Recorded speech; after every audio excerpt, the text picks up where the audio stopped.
Masechet Menachot Daf Nun Chet, en commençant par Nun Zayin Amoud Bet, en bas du Amoud, 8 lignes d'en bas. Donc on a vu hier quelles sont les choses qu'on n'a pas le droit de mettre au Mizbeach. La viande des korbanot, sauf le korbanola, les restes des Menachot, le levain, le miel, toutes sortes de choses qu'on n'a pas le droit de mettre au Mizbeach.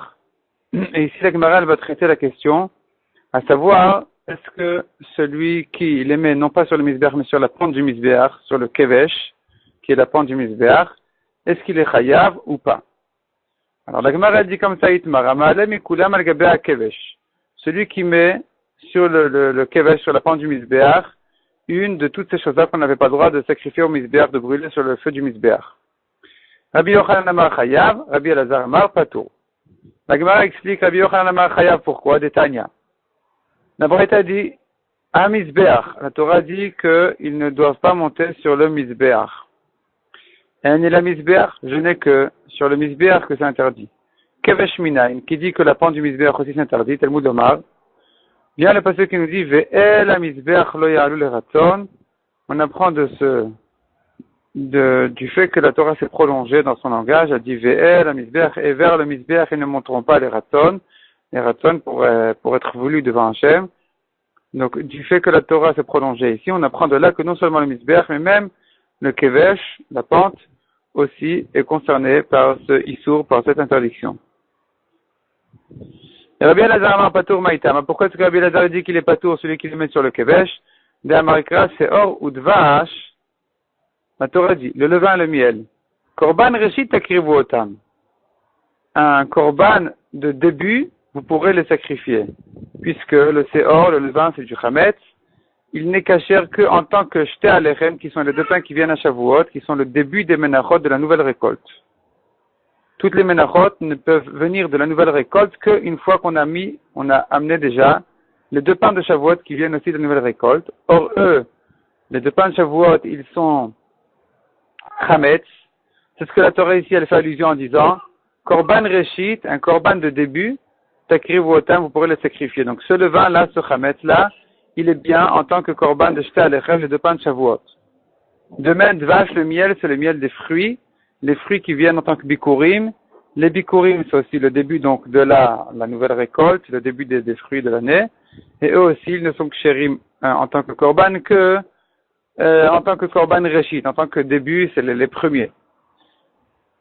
Et maintenant, la Gemara, elle fait une dracha qui dit, Otam,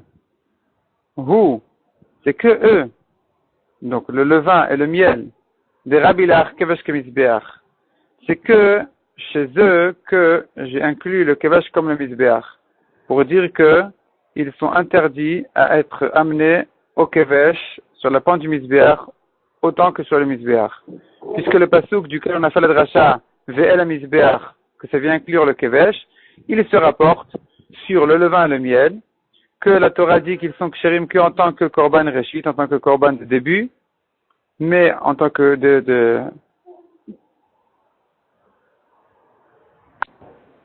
les deux pains de Shavuot et les Bikurim, mais les autres korbanot ne peuvent pas être mis au Mizbeach et même au Kevesh. Or, puisque la Torah dit là-bas le mot otam qui vient exclure, on apprend de là que c'est que eux qui sont concernés par l'interdiction du Kevesh, mais les autres choses qu'on n'a pas le droit de sacrifier au Mizbeach, eux ne sont pas concernés par l'interdiction du Kevesh. C'est-à-dire que celui qui les mettra sur le Kevesh, sur la pente du Mizbeach, il est patour. C'est ce que Rabbi Elazar pense. Aval, dit la Gemara, aval midachine, alors autre chose, non. Autre chose, la Torah n'a pas inclus en ce qui concerne les autres choses, comme les viandes des korbanot. Là-bas, la Torah n'a pas inclus le Kevesh comme le Mizbeach. Vers Rabbi Yochanan demande à Gemara. Donc on commence le Daf Nun Chet Amud Aleph. Vers Rabbi Yochanan, hay otam may avidle. Donc Rabbi Yochanan, ce mot otam may avidle, qu'est-ce qu'il en fait? Puisque Rabbi Elazar a exclu de ce mot otam les autres choses, qu'est-ce que Rabbi Yochanan va dire dessus? Puisque Rabbi Yochanan inclut toutes les choses qui sont aussi concernées par le Issour du Kevesh. Répond la Gemara, Miba il a lire de Tanya. Il a besoin du mot otam pour la dracha qui est citée dans cette braïta. Qu'est-ce que dit la braïta? Yachol yehe yachid mitnadev. Yachol, j'aurais pu croire, Yehe Yachid, un homme particulier, un homme simple qui peut, mitnadev, il peut offrir, ou mevi que Teba Nedava, j'aurais cru qu'il peut donner sacrifier en tant que Nedava, c'est-à-dire il peut offrir du Chametz comme les deux pains de Shavuot. Vekora Aniba, et que je dirais sur lui, sur cet homme-là, Motat Fatechatishma Vasita, au contraire, si tu as fait un vœu de faire une offrande de Chametz, je suis obligé de l'accomplir, Motat Fatecha, ce qui est sorti de tes lèvres, Tishmor Vasita, tu dois garder et accomplir. Talmud Lomar, c'est pour ça que la Torah vient nous dire non. Korban Reshit Takrivu. J'ai dit, la Torah dit, Korban Reshit, un Korban de Reshit de début, Takrivu, vous pourrez les sacrifier, ces deux pains-là de Chametz. Tibur Amarti Lecha, Takrivu c'est au pluriel et donc ça ne concerne que le public, Velo Yachid et pas le particulier. Yachol Lo Yehe Yachid Mevi. J'aurais pu dire que un homme ne peut pas donner de Chametz, car il n'a pas d'obligation, jamais il a une obligation d'amener du pain Chametz. Aval yeh Tibour Mevi, mais peut-être que le Tibour, le public, peut lui offrir, s'il veut, un korban de Chametz, chez Mevi Chovato Kayetseba, de même qu'il a un korban Chova, un korban obligatoire, à Shavuot, Kayotseba, pareil, de Chametz. Donc peut-être que c'est vrai que le singulier ne peut pas, un homme simple ne peut pas donner de Chametz, mais peut-être que le Tibour peut oui. Talmud Omar Otam. C'est pour ça que la Torah nous a dit Otam, pour exclure que c'est que eux, donc le Korban Reshit, donc les deux pains de Shavuot, qui peuvent venir de Chametz. Mais une Nidava ne peut pas venir de Chametz. Uma yesh lecha lavi. Et donc, qu'est-ce que la Torah elle est venue lui dire que ça peut venir de Chametz? Shte alechem min haseor. Donc, les deux pains de Shavuot qui viennent du levain du Chametz, ou bikurim min advash, et les premiers fruits qui viennent du miel, donc des fruits. Ou shte alechem, demande la Gemara. Est-ce qu'on ne peut pas faire une offrande de deux pains? C'est que quand on est obligé de le faire, mais celui qui veut donner en tant que cadeau, même un public ne peut pas. Vatania. Pourtant, la Braïta nous dit, Im ne'emar kol seor. Lama ne'emar kol devash.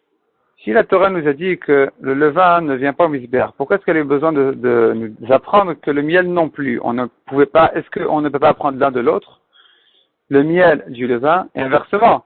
Dit la Gemara, Veim ne'emar kol devash. S'il est écrit que le miel est interdit, lama ne'emar kol seor. Pourquoi est-ce que la Torah a besoin d'ajouter aussi le levain? Est-ce que je ne pouvais pas prendre le levain de Chametz du miel? Et la Braïta répond elle-même, effectivement, je ne peux pas prendre l'un de l'autre. Car il y a dans le levain des halachot qui n'existent pas dans le miel, et dans le miel aussi, il y a des choses qu'on ne trouve pas dans le chametz, dans le seor, dans le levain. Quoi? De quoi il s'agit? Seor hutar miklalo bamikdash. Le chametz, donc le levain, le seor, hutar miklalo, on a trouvé quelque part que la Torah a quand même permis, exceptionnellement, Mikdash, dans le Mikdash, on ne sait pas encore de quoi il s'agit, on verra après. La Gemara va expliquer de quoi il s'agit. Dvash, tandis que le miel, là où tar Mikdalo et Mikdash, on n'a jamais trouvé que la Torah ait permis exceptionnellement le miel à venir au Mikdash. Demande la Gemara, et la Braïta continue, et elle dit inversement aussi, nous trouvons dans le miel des choses qui n'existent pas, qu'on ne trouve pas dans le Chametz. Dvash utar b'sher menachot. Le miel est permis dans les restes des menachot, c'est-à-dire le Kohen, une fois qu'il a donné le kometz de la mincha, une fois qu'il a mis la poignée de farine au feu du misbéach, il doit manger les restes de la mincha, et il peut manger les restes de la mincha comme il veut, avec du miel aussi.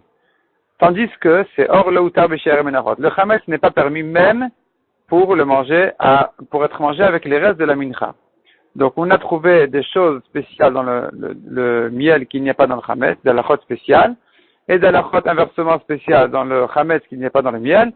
Donc, la Braïta conclut en disant, ha mipne, donc effectivement, c'est parce que, shiesh baseor machen badvash, viesh badvash machen baseor. Nous trouvons dans le seor ce qu'il n'y a pas dans le miel, et dans le miel ce qu'il n'y a pas dans le chametz. Ou tzrach lomar, c'est pour ça que la Torah a besoin de nous préciser les deux choses, pour dire, ne fait pas de différence ici. Kol Seor, Voutzach Lomar, Kol Devash. C'est pour ça que la Torah a besoin de dire et le Seor et le Dvash, les deux sont interdits en général au Mikdash.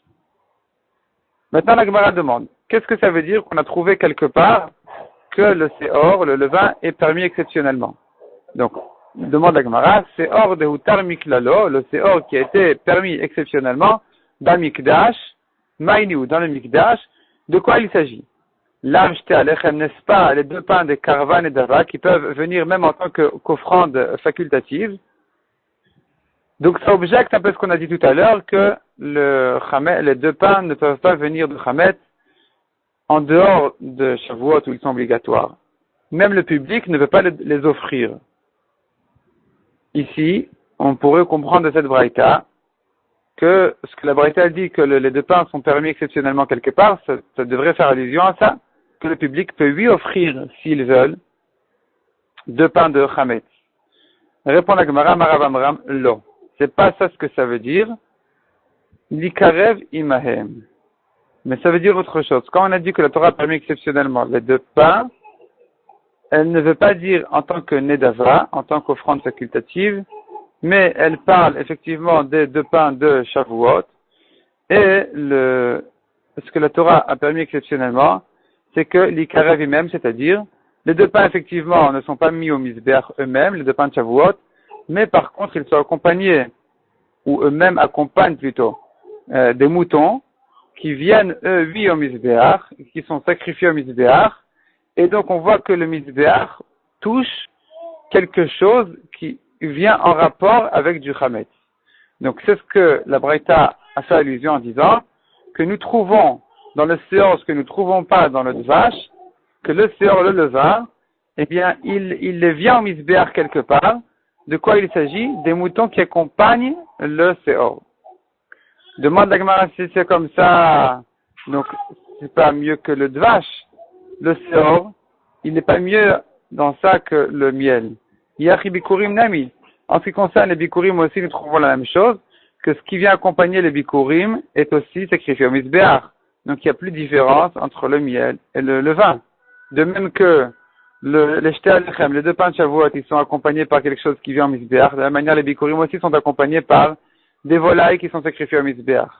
Detnan, comme ce qu'on voit dans la Mishnah, dans Bikurim, la Mishnah dit là-bas, Hagozalot, Shalgabea Salin, Hayu Olot. C'est-à-dire qu'on mettait dans le panier les fruits de Bikurim, et ils étaient embellis par des petits volailles, et eux, on les sacrifiait en tant que korban ola.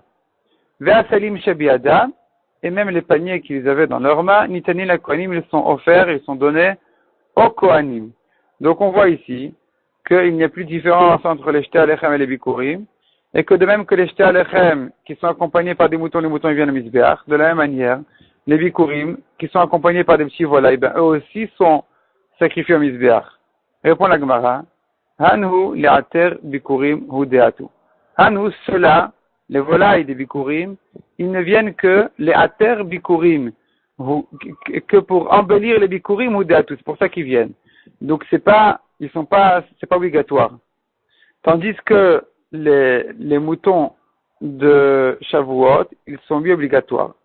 Donc, en revenant à la Braïta a raison de dire que nous trouvons dans le levain quelque chose qui n'existe pas dans le miel, c'est que le levain, qui veut dire les deux pains de Shavuot qui viennent de Chametz, eux, touchent quelque part le Misbeach, à travers les moutons qui viennent avec eux, qui sont eux obligatoires, tandis que le miel n'a pas besoin, ne doit pas forcément toucher le Misbeach. C'est-à-dire, même les Bikurim, ils ne sont pas obligés d'être accompagnés par des volailles. De toute façon, les volailles ne viennent que embellir.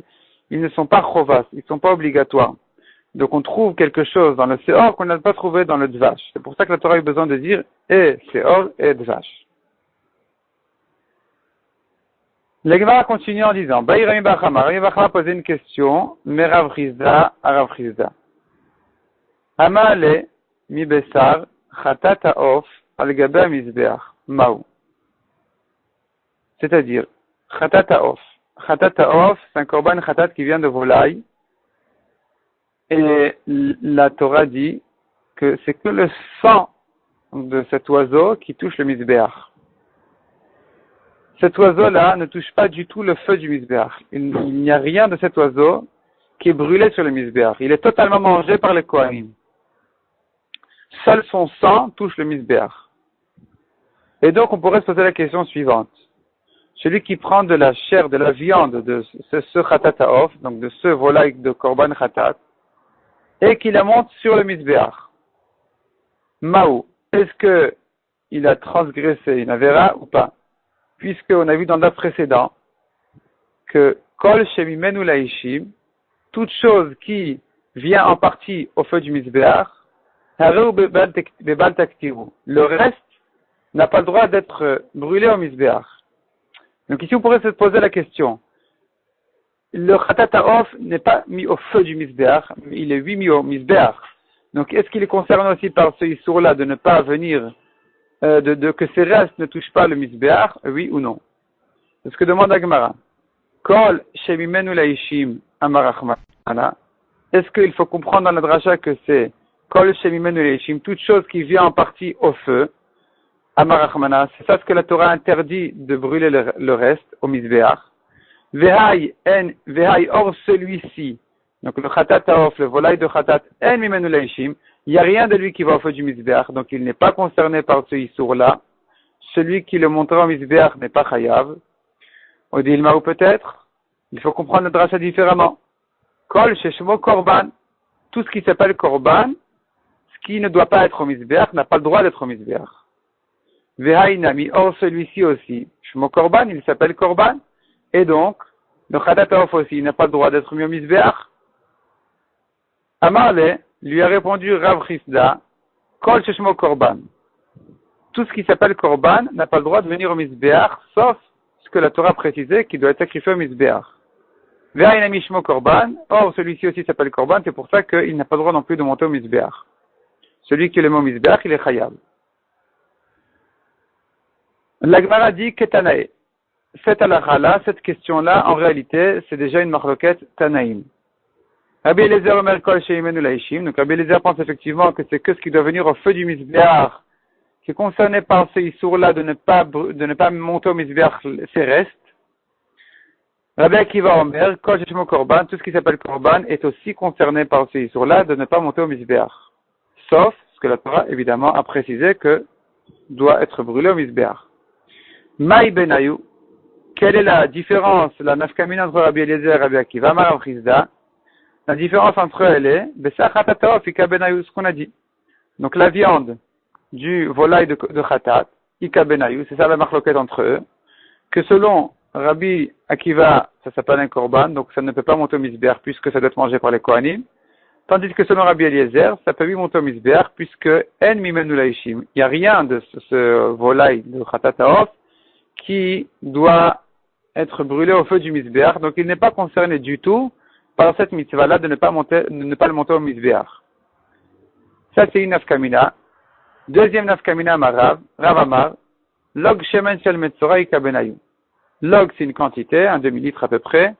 Shemen de l'huile d'olive shel metzora que le metzora doit amener pour se purifier. Ika benayu, c'est ça la machloket entre Rabbi Akiva et Rabbi Eliezer. Détani Levi, car Levi enseigne, Kol Korbanam, quand la Torah nous dit tous leurs korbanot, les rabot, log shemen shel metzora, ça vient inclure le log d'huile du metzora, du lépreux. Et donc, on voit que cette huile-là s'appelle korban, et puisque ça s'appelle korban d'un côté, mais par ailleurs, ça ne doit pas monter au feu du misbéach, donc c'est aussi concerné par cette marloquette entre Rabbi Eliezer et Rabbi Akiva. Est-ce qu'on a le droit de monter au misbéach, oui ou non?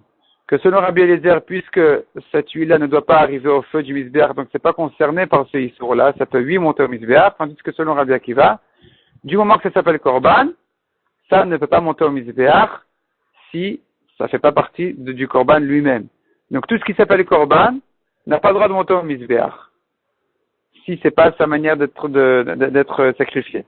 Donc ici aussi, cette huile-là ne peut pas monter au misbéach. Celui qui va le mettre au misbéach, il est chayav. Tanoura Banam. La Gemara continue et dit, la Torah nous dit, qui colle seor, le col de vache, lot aktiru mimenu, ishel Hashem.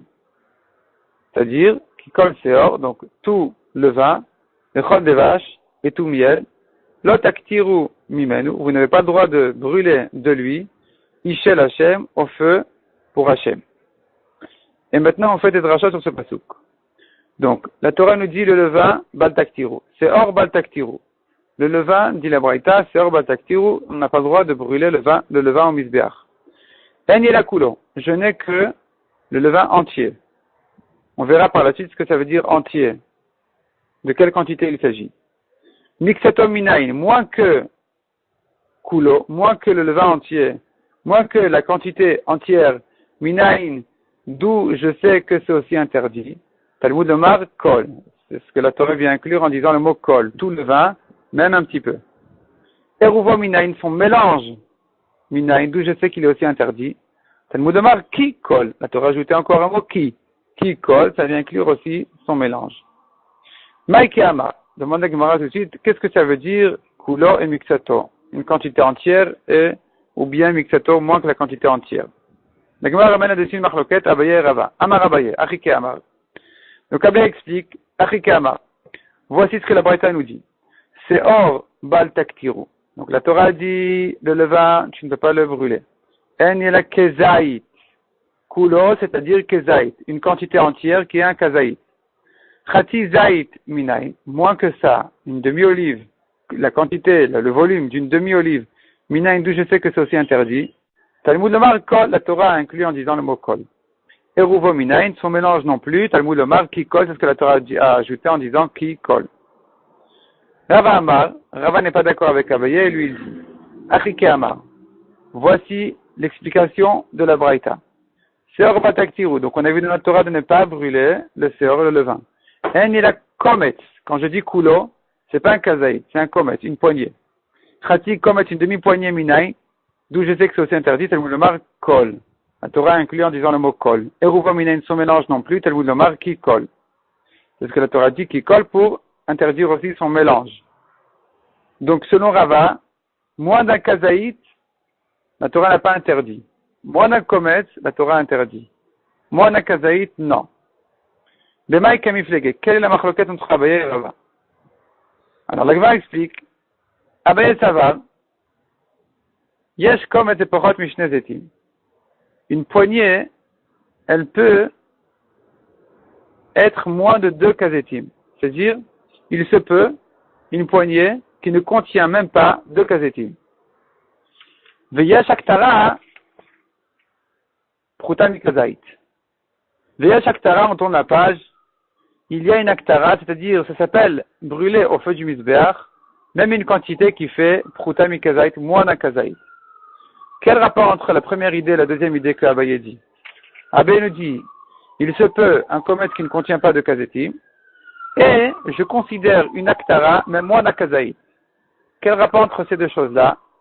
Rashi nous dit que la Chakima en rapport ces deux idées-là, elle est une Mishnah qui dit, une Mishnah qui a dit dans le Daf Kavav, dans la Sechet Menachot, plus haut, celui qui brûle le comète en 2 fois, c'est kasher. Donc, on voit de là que même un demi-comète s'appelle une aktara. Un demi-comète est considéré une aktara, c'est considéré comme s'il est fait brûler au misbeach. Maintenant, on se pose la question, combien contient un demi-comète? C'est une question physique. Selon Rava, non, là on est sur Abaye là. Donc selon Abaye, un comète, une poignée, peut contenir même moins que 2 kazetim. Donc quand la Mishnah nous a dit, dans le Daf Kavav, elle n'est pas ramenée ici, elle n'est ramenée que dans Rashi. Quand la Mishnah a dit là-bas que on peut brûler le comète en 2 fois, alors que dans une des 2 fois, il se peut qu'il n'aura même pas un kazaït, on voit de cette Mishnah que c'est considéré une aktara. Même moins d'un kazaït s'appelle aktara, s'appelle brûler au misbeach. Donc, selon Abaye n'a pas de problème de dire que quand la Torah vient inclure avec le mot kol seor, elle viendrait inclure même moins d'un kazaït. Parce qu'Abaye considère même moins d'un kazaït, même une petite quantité comme celle-là, Abaye l'appelle une aktara. une aktara, et donc quand la Torah dit lo taktiru, vous ne brûlerez pas au misbeach, elle peut se rapporter même sur mon akazaït. Si c'est pas écrit le mot kol, j'aurais dit un kazaït, parce que taktiru, une aktara normale, c'est un kazaït. Mais quand la Torah vient inclure même kol, c'est or, elle viendrait inclure même one akazaït selon Abaye, parce qu'Abaye considère même one akazaït comme une aktara. Tandis que Rava pense, donc voyons dans la Gemara, Rava Amar, la première ligne du Amud Bet, En komet pachot mishne zetim, une poignée ne contient jamais moins de 2 kazetim. Donc selon Rava pense physiquement, une poignée contient minimum 2 kazetim. Et donc, quand la Mishnah a dit dans les prakim d'en haut que je peux brûler le komet en 2 temps, je n'ai pas de preuve de cette Mishnah que moi d'un kazaït est appelé aussi une aktara. Parce que je peux faire le komet en 2 temps, le brûler en 2 temps, tout en gardant une quantité de kazaït à chaque fois. Donc je n'ai aucune preuve de dire que même moi d'un kazaït s'appelle une aktara. VN, c'est ce que continue Rava dit, VN aktara prutam kazaït. Il n'y a pas d'aktara moins d'un kazaït. C'est-à-dire la quantité minimum qui s'appelle une aktara, qui s'appelle être brûlé au misbéach, c'est un kazaït. Moins que ça, on n'a jamais trouvé que ça s'appelle une aktara, donc ça ne s'appelle pas une aktara. Donc selon Rava, quand la Torah vient inclure en disant kol seor lo taktiru, elle viendrait inclure non pas moins d'un kazaït de levain qui est aussi concerné par l'interdiction d'être brûlé au misbéach, car ça ne s'appelle pas une aktara, ça ne s'appelle pas que c'est brûlé au misbéach, ça ne vient inclure que moins d'un komet. Donc selon Rava, un komet, c'est une aktara entière, c'est ce que la Torah dit, lo taktiru, vous n'avez pas le droit de brûler un séor, un komet de séor. Le mot kol séor vient ajouter même moins d'un komet, même un demi-komet, mais au moins un kazaït. Donc moins d'un kazaït, on n'a pas trouvé que ça s'appelle une aktara. C'est pour ça que selon Rava, celui qui va brûler au misbéach moins d'un komet de séor, de levain, il est patour. On continue dans la Gemara Itmar. Un ma'ale mi-séor ou mi-dvash, un gaba misbéach. Quelqu'un est venu et il a pris du levain et du miel ensemble, et on a fait une bonne salade, et il les a montés au misbéach.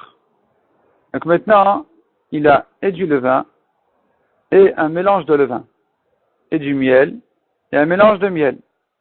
Donc il a fait a priori 4 avérotes.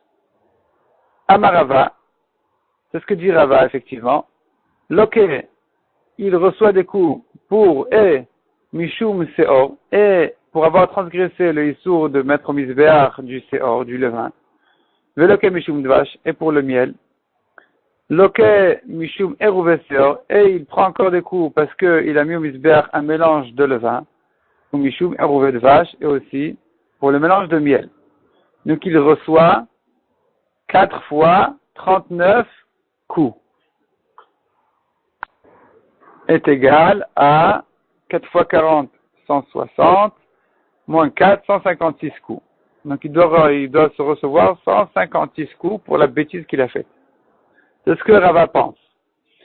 Abaye Amar, En lokin al lav shebiklalut. Abaye dit non, ici c'est pas un lave, c'est pas une interdiction sur laquelle on prend des coups. Pourquoi? Parce que c'est une interdiction qui inclut plusieurs choses en même temps. Puisque la Torah nous dit 2 choses dans le même lave, qui sont et le levain et le mélange du levain, ou bien et le miel et le mélange du miel. Donc on a 2 avérotes qui sont cités, que la Torah elle fait allusion dans le même pasouk. Sur un lave comme ça, on n'est pas loqué. Comme on verra à la fin du Hamoud, que d'où on apprend la malkout, d'où est-ce qu'on apprend qu'il faut donner des coups à celui qui transgresse un lave? Du lave de chassima. Chassima, c'est ce que la Torah dit, lotarsom shor bedisho. C'est-à-dire, lorsque le taureau bat le blé, on n'a pas le droit de l'empêcher de manger en même temps. Et là-bas, la Torah, juste après ce lave, elle ramène les halachot de malkout. De là, on apprend que celui qui transgresse un lave, comme celui-ci, par exemple, il est loqué, il est chayav malkout. Or là-bas, c'est pas un lave chez Bikelut, c'est pas un lave qui concerne plusieurs choses en même temps. C'est pas que la Torah a dit une fois le mot lave, tu n'as pas le droit, et ensuite elle aurait fait une liste de choses qu'on n'a pas le droit de faire. Elle n'a dit qu'une seule chose, c'est de ne pas fermer la bouche du taureau pendant qu'il bat le blé. Donc de là on apprend que sur un lave chez Bikalout, un lave qui concerne plusieurs choses, on n'est pas loqué. Parce que ça ne ressemble pas à la source de la malkout. Et donc Abaye dit, en lokin à lave chez Bikalout, on reprend dans la Gemara, on n'est pas loqué sur un lave pareil. Donc que faire? Combien il est chayav, combien il est patour? La Gemara ramène une marloquette selon Abaye. Il y a deux versions selon Abaye. Qu'est-ce qu'Abaye voulait dire par là? Ikade Amre, il y en a qui disent que Khadami Alake, il doit quand même prendre un coup pour les deux choses. Et un coup pour c'est-à-dire le même coup, la même malcoute, pas un coup, hein, une fois 39, la même malcoute qu'il reçoit pour le levain, pour avoir monté au misbéach du levain, eh bien, il prend cette même malcoute-là pour le mélange du levain. De même, une deuxième fois malcoute il doit recevoir pour avoir mis du miel au misbéach et en même temps le mélange du miel. Donc, sur un lave chez Biklalout, on est loqué qu'une seule fois. Même s'il a transgressé tous les détails de ce lave. Veikademre, il y en a qui disent non, Khadanami le laqué, il ne prend même pas une fois malkout, donc il ne sera pas tour complètement, Deha, parce que le meyached lavé, c'est un lave qui n'a pas été meyached, c'est-à-dire il n'a pas été, il ne se rapporte pas que sur une seule chose, que lave de Chassima, de même que le lave de Chassima se rapporte qu'une seule chose, que sur une seule chose. Donc, puisque ça ne ressemble pas au lave de Chassima, c'est-à-dire quand la Torah interdit la Chassima de fermer de bloquer le taureau lorsqu'il bat le blé, et c'est sur ça que la Torah dit qu'il est chayav malkout. Or ici, ça ne ressemble pas à ce lave-là, puisque le lave de chez nous, il concerne plusieurs choses en même temps, et le levain et le mélange, ou bien et le miel et son mélange. Donc, sur un lave pareil, on n'est pas loqué du tout. Donc, il est pas tout.